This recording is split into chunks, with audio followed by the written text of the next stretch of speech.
with Dawn and you particularly, and everybody over there is just you're still family. Even though I babysitted you and Yeah, you did. scared the shit out of you a few times. Changed his diapers. Changed my Yeah. diapers. I don't want to remember that. Babysat me, yeah. And Kenny Nielsen, Bob's partner here forever. To me, when I was a kid, Kenny was a giant. I always thought this guy is the Jolly Green Giant. This guy was the biggest man I'd ever seen in my life. He was huge. How tall were you? I was 6'7" when I was straight. Yes, 6'7". Can you Weighed about imagine that when you were a little kid? 60 pounds probably. Yeah, he was a giant. Yes, and he still is a giant of a man with phenomenal tales of fishing. These guys have fished their whole lives. Kenny, how did you get started down there at the pier? My parents built an apartment house about 2-3 blocks from the pier, and in the apartments in the back, Bud and Bogey moved in. Bud and Bogey were deckhands on the boat. Bud worked on the Real Fun with Sammy Cordero running it, and Bogey worked on the Lot of Fun with Joe Patterson running it. They also had a skiff, which they put next to our house, and they launched it off the pier, and we go fishing all the time. And they invited me to go with them a lot for rock cod fishing, and one time they took me out and I caught a marlin when I don't know how old I was, probably maybe 12, I don't know, maybe less, I don't know.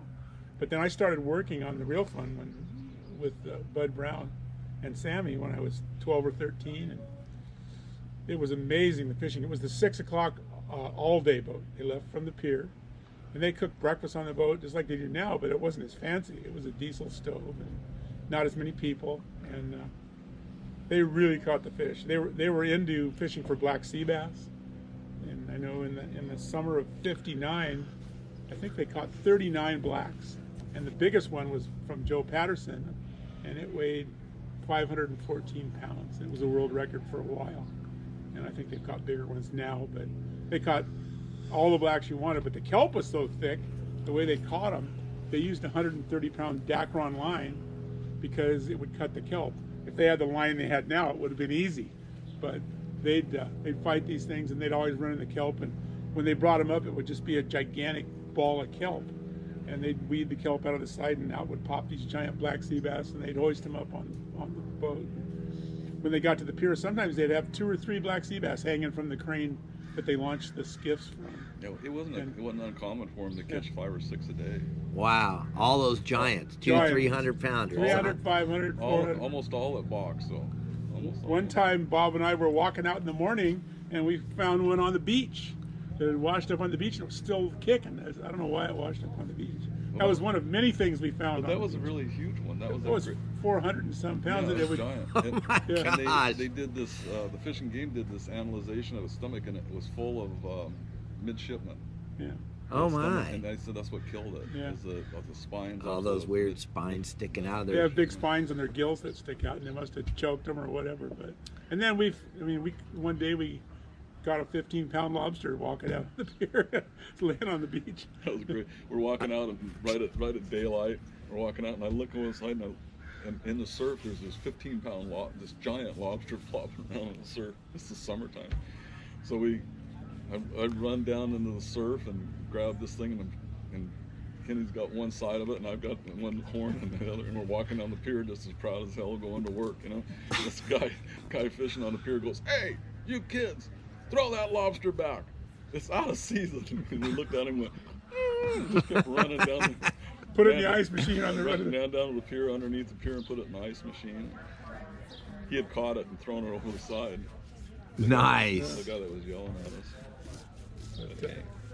Then on the black sea bass end of it, I'll always remember this story. Is I was running to Clemente the last year that I ran it, and Ray Duane was my deckhand, and we had a regular Clancy, and that's all he fished. Every Wednesday he came out, and he ended up working in the office in later years over here.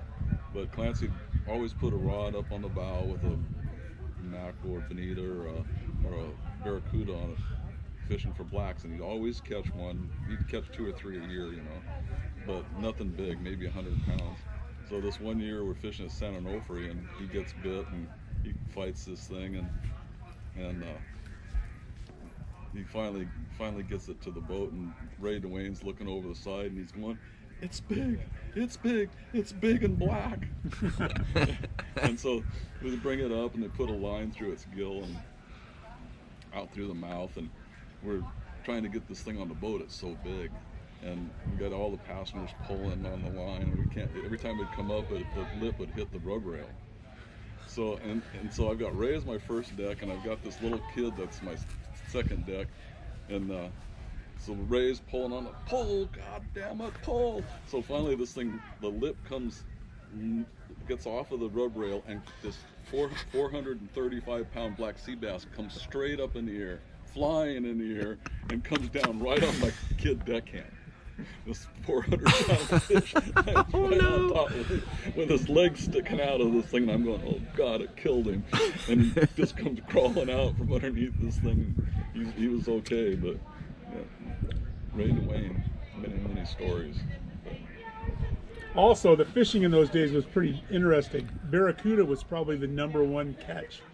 They caught lots of stovepipe barracuda, and also calico bass. There was a lot of calico bass, and the sand bass would show up in the summertime so thick it was like an aquarium.